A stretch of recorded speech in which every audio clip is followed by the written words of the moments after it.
साथ संगत जी, प्यार से कहना धन निरंकार जी। आज कमियां हैं उसके ऊपर ना ड्वेल करके और सिर्फ इसी बात पे कि सबका एफर्ट जो लगा है, चाहे वो समागम कमेटी रूप में हो या किस तरह का भी, जो भी एडमिनिस्ट्रेटिवली या जिनकी भी जिम्मेवारियां उस तरह ड्यूटी लगी हो, तो सभी का जहां टीम एफर्ट इतना अच्छा इस बारी निकल के आया, तो वहीं पर आप सब संगत ने भी यहाँ पहुँचे अपने अपने शहरों से, चाहे वो ट्रेन लेके, बस से लेकर, गाड़ियों द्वारा या किसी अन्य रूप में भी जहाँ आए, तो वहाँ कितना सबको छुट्टियाँ भी जहाँ काम से भी लेनी पड़ती होंगी या अपने और जो भी रूप में कार्य हैं, सबसे वो अपने आप को कुछ दिनों के लिए इधर लाना। तो दासी वहाँ पूरी संगत का ही, पूरी संगत की तरफ से ही यहाँ स्वागत भी करती है कि यहाँ समालखा के मैदान में, चाहे ये दूसरा साल हो रहा है और जहाँ बार बार हम ये देख रहे थे कि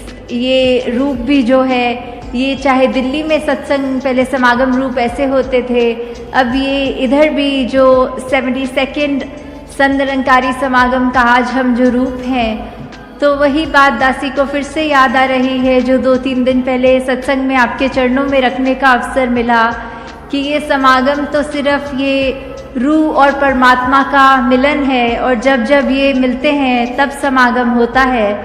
तो ये कैसे रूह परमात्मा के साथ ये मिलन कैसे हो, ये तो तभी मुमकिन है जब ये ब्रह्म ज्ञान रूपी दात जब हमें मिलती है और हमें अपना असली रूप का पता लगता है कि कैसे हमारे अंदर जो है, हमारी असली आइडेंटिटी क्या है, हम क्या हैं असल में।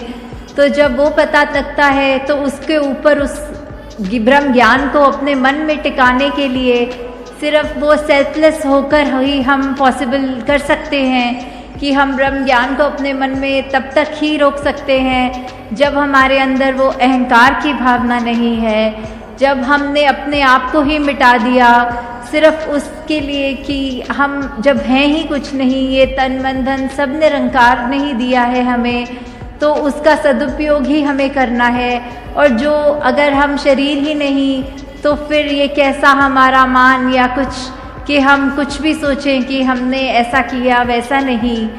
तो जब तक ऐसी भावना को मन में रखेंगे तब तक हमारा निश्चित ही ये सेवा को भी सेवा रूप मानते हुए, सत्संग को भी सत्संग की तरह ही अटेंड करते हुए और सिमरन भी हर पल करते रहें और अपना जीवन ही ऐसा बना लें जैसे एक लगातार बचपन से या जब से ज्ञान मिला कह लें, तब से लेके अपने अंतिम मौके तक एक लगातार एक सत्संग ही हो रहा है, एक लगातार एक समागम ही हो रहा है।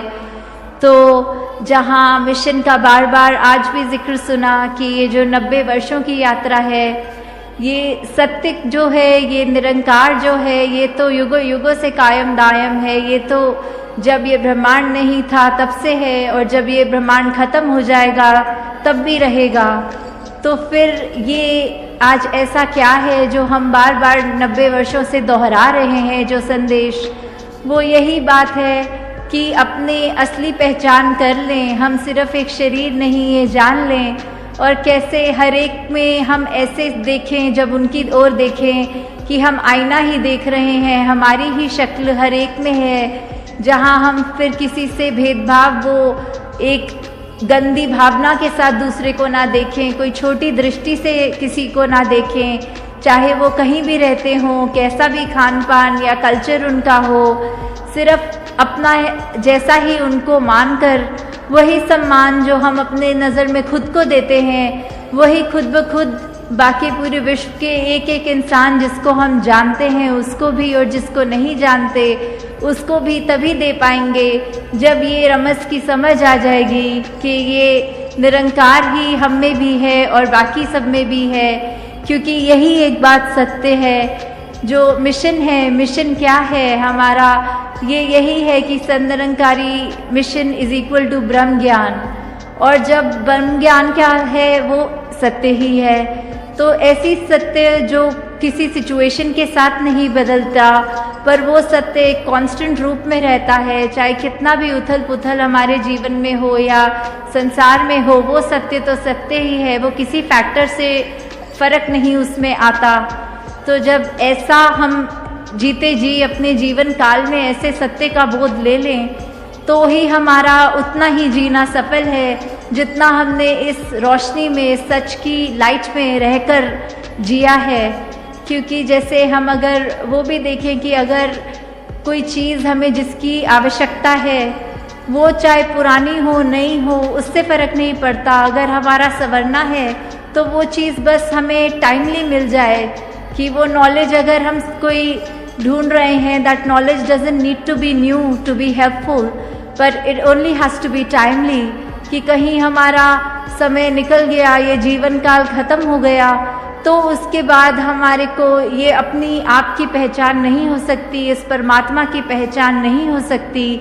ये तो हमको जीते जीते ही अपने जीवन में इस सत्य के रूबरू होना है, इस सत्य का जो हमारे अंदर भी है, आसपास हर जगह है, उसकी पहचान करनी है। तो ये सिर्फ हम जल्द से जल्द अपनी उस तरह, आंखें तो खुली हुई हैं सबकी, पर ये एक ऊर्जा लाने के लिए ये जो अपने आप को जागी अवस्था में होते के बावजूद जागना, वो हमें अपने आप को करना है। वो कॉन्शियसली हमको ये ब्रह्म ज्ञान लेते हुए, समझ लेते हुए, ये दृष्टि निगाह मिलने के बाद ही हमारी वो यात्रा शुरू होती है। और फिर वो जो भक्ति का मार्ग है वो हम उसी के ऊपर चलने का पहला स्टेप ही ये ब्रह्म ज्ञान है। कि जो भी हमारे अंदर परमात्मा की, जो भी हम विश्वास जहाँ रखते हैं, भक्ति आस्था जहाँ पे रखते हैं, वो सिर्फ ब्रह्म ज्ञान से ही स्टार्ट होता है। फिर हमारा जीवन हर पल एक पूजा बन जाता है। जीता हमारा जितना भी जीवन बीते तो वो ज़िंदगी हमारी अपने आप में ही वो पूजनीय हो जाती है। क्योंकि हम जब हर पल में निरंकार को शामिल करते हैं तो हर पल निरंकार का अगर हमारे अंदर वासा है, हर पल हम शुक्राने में हैं, तो हम खुद ही निरंकार के करीब, तो क्या हम खुद ही निरंकार बन गए।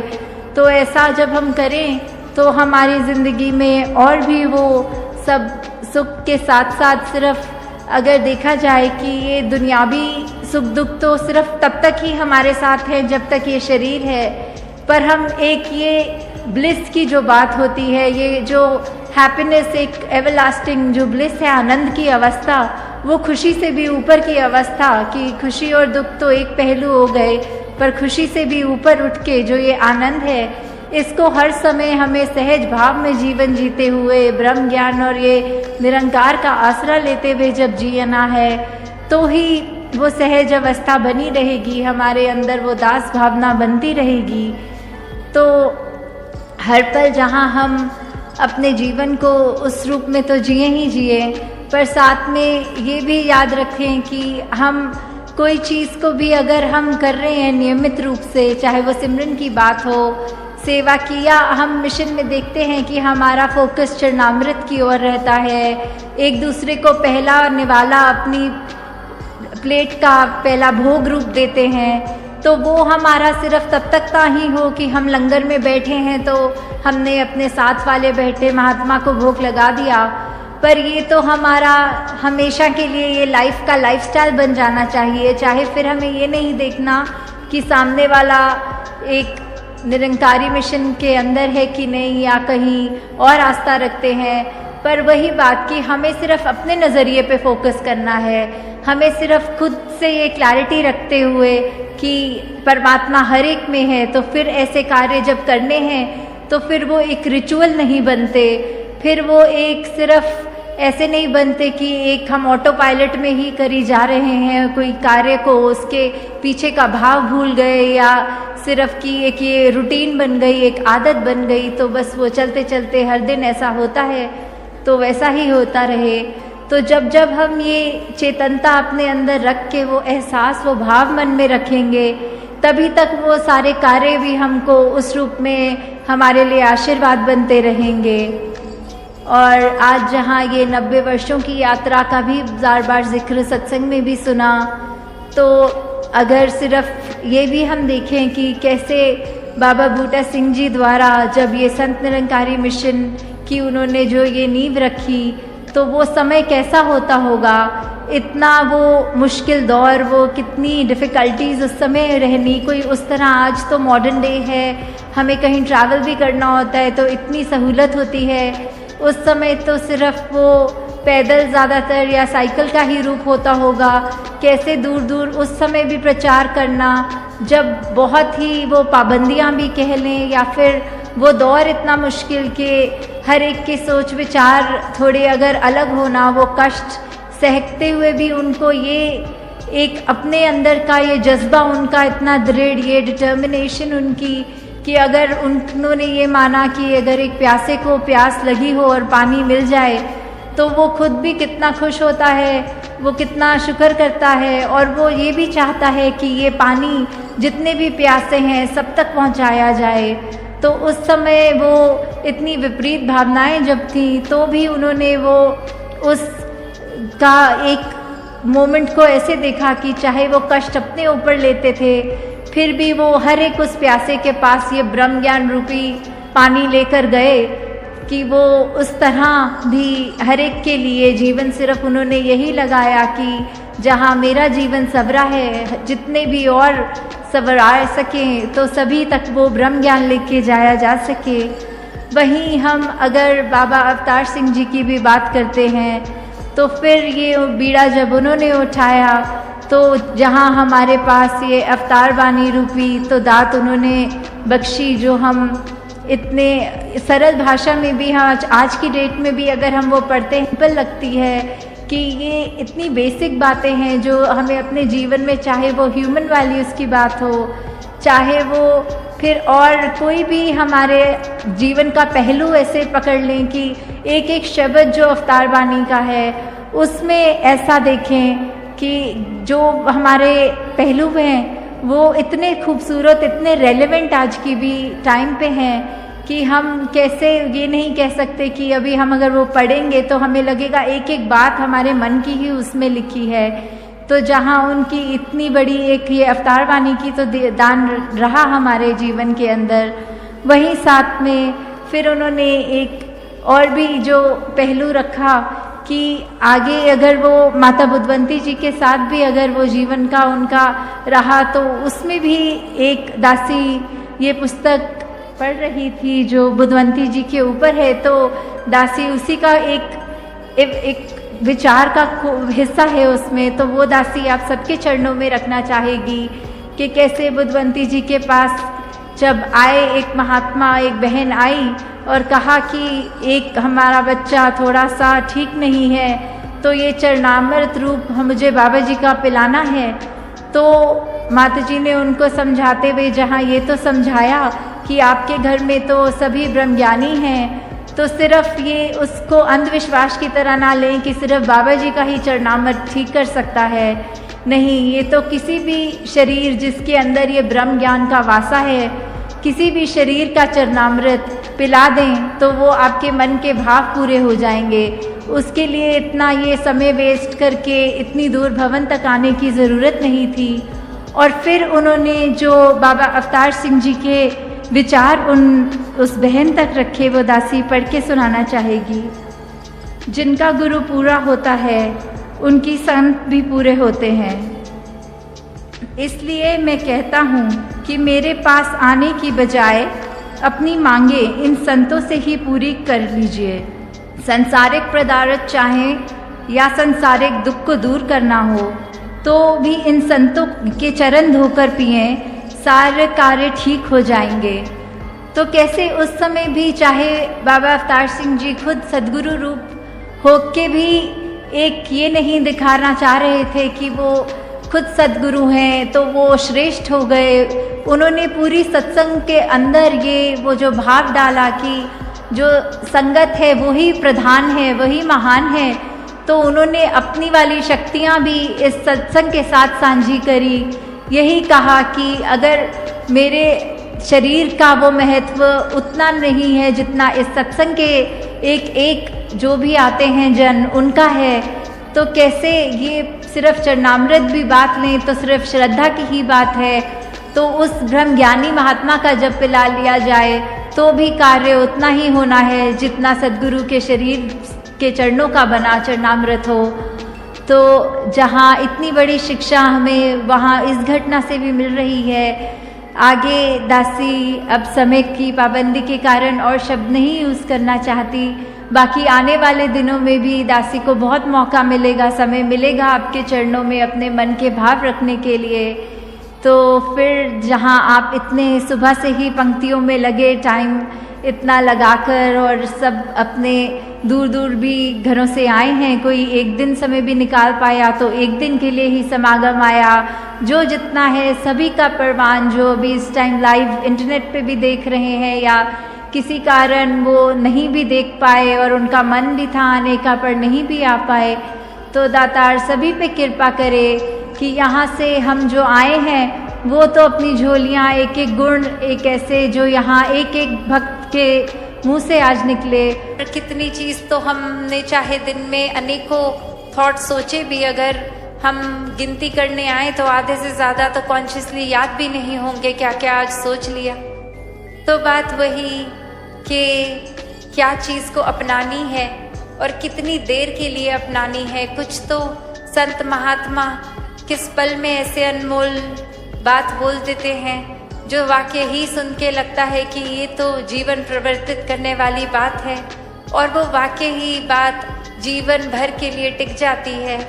और वहीं हम अक्सर कुछ ऐसी छोटी हल्की बात कि कुछ हम कह देते हैं, हमारे साथ घट जाती है अगर घटना, तो उसको चाहे वो लिटरली इनसिग्निफिकेंट होती है, फिर भी उसको हम बस उसको पकड़ लेते हैं और वो भार बना के जीवन भर वो भार को ढोते ही रहते हैं।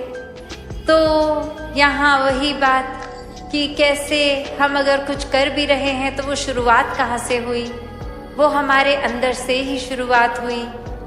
एक उदाहरण, ये एग्जाम्पल, जब भी हम कहीं अगर पहाड़ी इलाके किसी हिल स्टेशन में आते हैं तो अक्सर ऐसे पॉइंट्स होते हैं जहाँ से हमें लगता है हम अगर कुछ ज़ोर से बोल रहे हैं तो वो एको करके वापस आता है हमारे कान में, वही बात, हमारे शब्द ही। तो हम जो संसार में डाल रहे हैं वही घूम के आ रहा है। और उसी तरह कैसे हम अगर कोई अच्छी बात बोल देंगे, घूम के अगर आ भी रही है, तो ये उन पेड़ों को, उन पत्थरों को कुछ उस अच्छी बात का असर हुआ नहीं। वहीं हम अगर कोई बुरी बात, कोई गाली गलौज भी ज़ोर से बोल देंगे और वो हर जगह से हमारी ये साउंड फ्रीक्वेंसी ये छूती हुई वापस एको करके हमारे पास वापस शब्द अपनी आवाज़ में आ जाएंगे वो बुरे, तो भी क्या चीज़ों को जिनसे वो आवाज़ हमारी टकराई फ़र्क पड़ा नहीं, वो अभी भी वैसी की वैसी। तो एक बात वही कि अक्सर हम ये सोचते हैं कि हम अगर किसी को कुछ बुरा बोलेंगे तो अगला कितना परेशान होगा और ये उसको एक सबक मिलेगा कि कैसा महसूस होता है बुरे शब्द सुनना। उसके लिए बोल भी दे हम तो उस इंसान को उसी पत्थर और पेड़ की तरह हो सकता है कोई फर्क भी ना पड़े हमारे शब्दों का, पर वो वापस हम पर जब घूम कर आई, रात की नींद हमने खुद अपनी खराब कर लेनी थी। उससे एक रात पहले जो तैयारी कर रहे थे कि कल तो मौका मिलेगा, वो व्यक्ति मिलेगा, ये पॉइंटर्स बना लिए हैं, इसको बहुत सार्कास्टिकली उसके आगे रख दिएंगे, तो उसका मन कितना खराब हो जाएगा। तो कैसे अक्सर एक हम अपना ही, जैसे दासी वो एग्जाम्पल देती है कि अपना खुद का हम हाथ कितनी बार जला लेते हैं सिर्फ ऐसी कोई गर्म चीज़ पकड़ने के लिए, जो नियत रखते हैं वो गर्म चीज़ सामने वाले पे फेंकेंगे, अगला जल जाएगा और वो निशाना हमारा लगे उस इंसान को, वो चीज़ ना लगे, पर जितनी देर वो चीज़ हमारे हाथ में है, हमारा हाथ तो कंपल्सरी ये एक जलेगा ही जलेगा, वो तो कोई दूसरा उसमें ऑप्शन ही नहीं है। तो चीज़ें क्या अपने पास रखनी है मन में, क्या नहीं, और सिर्फ ये कोई एक वो बात नहीं कि समाज में एक बिहेवियरल बात की ही ऐसी नहीं हो रही कि अच्छे कर्म या बुरे कर्म, वो भी एक ब्रॉडर, अगर आत्ममंथन की जहाँ बात हो रही है सब बातें उसमें आती हैं, पर असल में तो ये अपनी खुद पे काम करने वाली बात है, ये अपने सुधार की बात है। वो चाहे हर तरीके का हो, पर जिन्होंने ये स्पिरिचुअल ग्रोथ को ही प्राथमिकता दी है, आध्यात्मिक पहलू को अपने अंदर इतना आत्ममंथन करके पक्का कर लिया, ये प्रभु परमात्मा से अपना नाता और गहरा जोड़ लिया, तो अक्सर हम खुद ये महसूस भी करते हैं कि जब भी हम ऐसे फील करते हैं कि हम स्पिरिचुअली ग्रो कर रहे हैं, तो बाकी सोशल पहलू, बिहेवियरल पहलू, संसार के अपने व्यवहार, अपने सामाजिक रिश्ते सब खुद ब खुद बेहतर हो जाता है, क्योंकि मन हमारा एक टिक रहा है सही जगह। वो एक पॉजिटिविटी की शुरुआत होते हुए वो हर पहलू में जीवन के फिर एक रिपल इफेक्ट से पहुंचती है। तो मन ही हमारा अशांत हो तो वो अशांत हम खुद भी अंदर से महसूस करेंगे अशांति। और हम एक जिस तरह एग्जाम्पल दासी ने ये दिया कि जो शब्द बोलेंगे अगर हम सत्संग जी प्यार से कहना धन निरंकार जी। सत्संग जी आशा करता हूँ निरंकार प्रभु कृपा से आप सभी अच्छे होगे, स्वस्थ होगे, जहाँ भी होगे सेवा सत्संग सुमन करते हुए अपना जीवन व्यतीत कर रहे होगे। सत्संग जी आप जी के चरणों में बहुत ही सुंदर विचार, जिसका विषय है मानव के दुख दर्द को महसूस करना ही मानवता है। आशा है सत्संग जी प्रवान करें और ध्यान से सुने। सत्संग जी संत जनों ने कहा है जो दूसरों के दुख को अपना दुख मान लेता है वही सच्चा मानव है। जीवन का असली सौंदर्य केवल सुख सुविधाओं में नहीं बल्कि इस बात में है कि हम कितने संवेदनशील होकर दूसरों की पीड़ा को समझ पाते हैं। जब एक मनुष्य दूसरे मनुष्य के दर्द को महसूस करता है ना सत्संग जी, तब ही मानवता जीवित रहती है। वरना शरीर तो पशु पक्षियों में भी होते हैं, पर करुणा और संवेदना केवल मनुष्य को ही वरदान रूप में मिलती है। सत्संग जी आज की इस आध्यात्मिक कहानी विचार में हम सुनेंगे कि किस तरह एक गांव का साधारण युवक दूसरों के दुख दर्द को महसूस करके अपने जीवन का असली मकसद पा लेता है। सत्संग जी यह कहानी केवल कथा नहीं बल्कि जीवन का दर्पण है, जो हमें यह समझाती है कि मानव के दुख दर्द को महसूस करना ही सच्ची मानवता है। तो आइए सत्संग जी चलते हैं इस आध्यात्मिक यात्रा की ओर। उत्तर भारत के एक छोटे से गांव में अर्जुन नाम का एक युवक रहता था। सत्संग जी अर्जुन मेहनती और ईमानदार था, परंतु दुनिया की भाग दौड़ में वही सोचता था कि मेरा ही घर कैसे सुखी हो, मुझे ही कैसे तरक्की मिले। उसकी यही सोच धीरे धीरे सत्संग जी उसे स्वार्थी बना रही थी। गांव में कोई बीमार पड़ता, कोई भूखा रहता, कोई दुख में डूबा रहता, पर सत्संग जी अर्जुन कहता यह सब उनका कर्म है, मुझे क्यों सोचना, मैं क्यों इनके चक्कर में पड़ूं। सत्संग जी गांव के बुजुर्ग अक्सर अर्जुन को समझाते थे कि बेटा इंसानियत वही है जो दूसरों के दुख को अपना दुख माने, पर सत्संग जी अर्जुन के कानों पर जूं तक नहीं रेंगती थी। सत्संग जी एक दिन गांव में एक संत महात्मा पधारे। उन्होंने चौपाल पर बैठकर प्रवचन दिया कि मनुष्य का असली धर्म है करुणा। यदि तुम्हें किसी का दर्द देखकर दर्द नहीं होता तो तुम्हारा दिल पत्थर है, दिल नहीं, और पत्थर दिल में प्रभु का वास कभी नहीं हो सकता। सत्संग जी अर्जुन यह बात सुन तो रहा था, पर भीतर कहीं सोच रहा था कि क्या सच में दूसरों के दुख को महसूस करना इतना जरूरी है? क्या इंसान अपनी ही चिंताओं में घिरा नहीं रह सकता? सत्संग जी संत ने जैसे ही अर्जुन की ही शंका पकड़ ली हो, उन्होंने कहा जिसे दूसरों का दुख नहीं चुभता समझो वह अभी तक इंसान कहलाने के लायक नहीं बना। सत्संग जी ये सब अर्जुन के दिल में गहरे उतर गए। कुछ दिनों के बाद गांव में महामारी फैल गई। सत्संग जी के घरों में बच्चे बीमार पड़े। अर्जुन का घर सुरक्षित था। लोग अर्जुन से मदद मांगने आए, भाई हमारे पास दवा नहीं है, कुछ अनाज दे दो, खाने को भी कुछ नहीं है। पहले तो साध संगत जी अर्जुन टालने लगा, पर अंत में संत के शब्द याद आए। मानवता का पहला चिन्ह करुणा है। साध संगत जी उसने पहली बार अपने भंडार घर से अनाज निकाला और बीमारों को बांटा। किसी बच्चे के मुंह में उसने खिचड़ी डाली, किसी बुजुर्ग को पानी पिलाया। साध संगत जी जब उसने देखा कि उसके छोटे से प्रयास से किसी की आंखों में राहत की चमक आई, तो अर्जुन के भीतर एक अजीब सी शांति का अनुभव हुआ। साध संगत जी एक दिन अर्जुन खेत से लौट रहा था साध संगत जी, तभी उसने रास्ते में देखा कि एक गरीब युवक, गरीब मजदूर ठंड से कांप रहा है। अर्जुन ने अपनी शॉल उतारी और उस मजदूर को ओढ़ा दी। मजदूर की आंखों में आंसू थे। बाबा आप न होते तो आज रात शायद मैं मर ही जाता। यह सब मजदूर ने अर्जुन को कहे। साध संगत जी उस रात अर्जुन घर लौटा तो नींद नहीं आई। उसने सोचा आज पहली बार मुझे लगा कि मेरा दिल किसी और के दुख से सचमुच जुड़ा है। यह जुड़ाव ही तो मानवता है। साध संगत जी धीरे धीरे अर्जुन ने अपना जीवन बदलना शुरू किया। अब वह खेत में उपजने वाली फसल का हिस्सा जरूर गरीबों के लिए अलग रखता था। साध संगत जी गांव में जो अनपढ़ बच्चे थे उन्हें शाम को पढ़ाने लगा। बीमार लोगों की दवा और देखभाल का इंतजाम करने लगा। गांव के लोग अर्जुन को देखकर चकित थे, आश्चर्य थे कि जो व्यक्ति पहले केवल अपने परिवार तक सीमित था अब सबका सहारा बन गया। साध संगत जी कुछ साल बीते।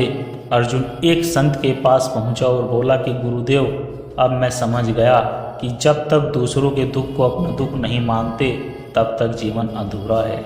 मैंने सुख तो पाया पर असली आनंद तभी आया जब किसी की पीड़ा दूर हुई। साध संगत जी उसकी बात सुनकर संत मुस्कुराए और बोले कि बेटा यही तो मानवता का मर्म है। ईश्वर भी उसी दिल में उतरता है जो दूसरों की पीड़ा को महसूस कर सके। मानव शरीर का उद्देश्य ही यही है कि हम करुणा और सेवा के मार्ग पर चले। साध संगत जी अर्जुन अब पूरे गांव का प्रेरणा स्रोत बन चुका था। गांव वाले उसे कहते थे साध संगत जी कि हमने असली इंसान देखा है तो वह अर्जुन है, क्योंकि उसने हमें यह सिखाया कि इंसानियत केवल शब्दों में नहीं बल्कि दूसरों के दुख में सहभागी बनने में है। साध संगत जी यह कहानी से हमें यही शिक्षा मिलती है कि मानवता केवल अपने लिए जीने में नहीं है बल्कि दूसरों के दर्द को महसूस करने और उसे दूर करने में है। साध संगत जी करुणा से बड़ा कोई धर्म नहीं और संवेदना से बढ़कर कोई साधना नहीं। यदि हम हर दिन थोड़ा सा भी दूसरों के दुख को कम करें तो साध संगत जी यह संसार सचमुच स्वर्ग बन जाएगा। साध संगत जी साध संगत जी नगर के बीचों बीच एक धनवान व्यापारी रहता था जिसका नाम सुरेश चंद्र था। उसके पास धन, मकान, नौकर चाकर सब कुछ था, लेकिन उसका स्वभाव बहुत कठोर था। साध संगत जी यदि कोई गरीब उसके दरवाजे पर आ जाता तो वह कहता कि भागो यहाँ से, मेहनत करो, भीख मत मांगो। हर आदमी अपनी किस्मत खुद बनाता है। साध संगत जी सुरेश कभी किसी के दुख पर नहीं पिघलता था। उसके लिए जीवन का नियम था हर किसी को अपने हिस्से का बोझ खुद उठाना चाहिए। साध संगत जी एक दिन नगर में एक वृद्ध साधु आए। लोग उनके पास जाते और अपने दुख बताते। साधु ध्यान से सुनते, कभी आंसू पोंछते, कभी सांत्वना देते। साध संगत जी सुरेश को यह सब ढकोसलेबाजी लगी। उसने साधु से कहा, स्वामी जी दुख दर्द सुनने से क्या होता है? दूसरों का बोझ उठाना बेवकूफ़ी है। साध संगत जी साधु मुस्कुराए और बोले, बेटा जब तक तुम दूसरों का दर्द महसूस नहीं करोगे तब तक तुम्हारा दिल इंसान नहीं पत्थर रहेगा, और पत्थर दिल में प्रभु का वास कभी नहीं हो सकता। कुछ ही दिनों बाद नगर में अकाल पड़ गया। साध संगत जी गरीब लोग भूख से मरने लगे। सभी व्यापारी और अमीर लोग थोड़ा बहुत अन्न बांट रहे थे, पर सुरेश बोला, मैं अपना अनाज क्यों दूं? मैंने मेहनत से कमाया है। दूसरों की भूख मेरी समस्या नहीं है। सत्संग जी, लोगों ने उसकी निंदा की। उसके घर में इतना अनाज सड़ रहा है, वह दूसरों के बच्चों को भूखा मरने दे रहा है। यह आदमी अमीर है पर इंसान नहीं। सत्संग जी, सुरेश के मन में हलचल तो हुई पर उसने फिर भी किसी की मदद नहीं की। समय बीत गया। एक रात अचानक सुरेश का छोटा बेटा तेज बुखार से तपने लगा। सत्संग जी, नगर में महामारी फैल चुकी थी। दवा का इंतजाम मुश्किल था। सुरेश अपने बेटे की तरह सुनकर घबरा गया। उसने सोचा, काश कोई मेरी मदद कर दे, काश कोई मेरी मदद कर दे। सत्संग जी, काश कोई मेरा दुख बांट ले। उसी समय वही साधु सत्संग जी, उसी समय वही साधु उसके घर पर पहुंचे। उन्होंने बच्चे का इलाज किया, जड़ी बूटी दी और पूरी रात जागकर सेवा की। सत्संग जी, सुबह तक बच्चा ठीक हो गया। सुरेश की आंखों में आंसू थे। बोला, स्वामी जी, मैंने कभी किसी का दुख महसूस नहीं किया, लेकिन आज जब अपने बेटे को तड़पता देखा तो समझ आया कि दर्द क्या होता है। सत्संग जी, उस दिन के बाद सुरेश बदल गया। उसने अपना अनाज भंडार खोल दिया और भूखों को बांटने लगा। बीमारों की सेवा के लिए दवा खरीदी, मजदूरों को काम देकर उनके परिवार का सहारा बना। धीरे धीरे नगर में लोग उसे दयालु सेठ कहने लगे। सत्संग जी, एक दिन वही साधु फिर मिले। सुरेश ने उनके चरणों में सिर रख दिया और कहा कि गुरुदेव, मैंने आज जान लिया कि मानवता वही है जब हम दूसरों के दर्द को अपना दर्द माने, वरना इंसान केवल शरीर से मनुष्य है, दिल से नहीं। कुछ महीने बाद नगर के पास एक गांव में आग लग गई। सत्संग जी, सुरेश सबसे पहले पहुंचा। उसने अपने नौकरों से कहा, यह सब हमारा परिवार है, इसके घर जले हैं तो यह दर्द मेरा भी है। वह स्वयं कंधे पर अनाज की बोरी उठाकर गांव वालों तक पहुंचा। लोगों ने कहा, आज हमने देखा कि अमीरी का मतलब पैसे नहीं बल्कि करुणा है। सत्संग जी, इस कहानी से हमें यही शिक्षा मिलती है कि जब तक हम दूसरों के दुख को महसूस नहीं करते तब तक हम अधूरे इंसान हैं। असली सुख धन में नहीं बल्कि किसी के दर्द को कम करने में है। मानवता का मूल्य यही है कि हम हर हाल में दूसरों की पीड़ा को समझें। सत्संग जी, दास के द्वारा कहे गए विचार यदि आप जी को अच्छे लगे हो तो वीडियो को लाइक करें, कमेंट करें, शेयर। कमेंट बॉक्स में धन निरंकार जी लिखकर अपने विचार साझा जरूर करें और दास को आशीर्वाद दे। सत्संग जी के हर रोज आप जी के चरणों में ऐसे भी सुंदर विचार लेकर आता रहूं। सत्संग जी, प्यार से कहना, धन निरंकार जी।